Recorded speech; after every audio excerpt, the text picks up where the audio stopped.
Okay, so here is a quick video in order to always tell your left from your right. And when I was a kid, I had a problem with it. I always got confused between my left and my right. And eventually, I was just like, hold on a second. I already know my left from my right because I have a dominant hand. My right hand is my dominant hand. And there are certain things that I will do with my right hand every time automatically. So all I would do when I was a kid, I would pretend to write a message in the air. And then I knew, okay, that's my right side. So you just have to know if you're left hand or right hand dominant.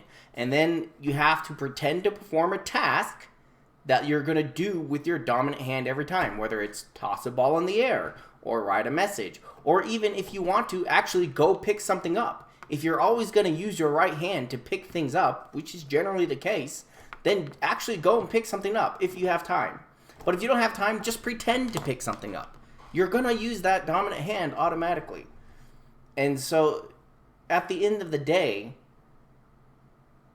you realize that, or at least when I was a kid, I realized I already knew my left from my right.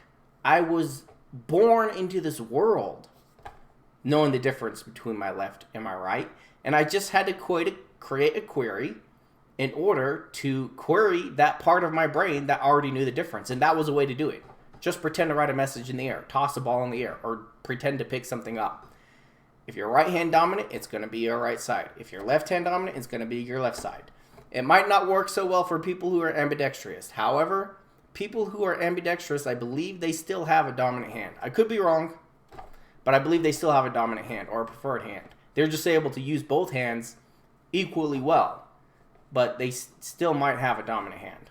But if you're ambidextrous to the point where you have no dominant hand, okay, that won't work for you. But for 99% of the rest of the people in this world, it will work every time, 100% of the time. So, yeah, that's it. Simple. To the point. Pretend to perform an action with your dominant hand. And that's how you know your left from your right. And, eventually over time, you don't even have to think about it anymore. When I was a kid, I did the silly little, the little L's, and I was like, wait, hold on, that's an L, and so that's left. No, don't waste your time with that. You already know your left from your right. Even if you don't think you know, you already know. You just have to access that part of your brain that knows. So, that's it.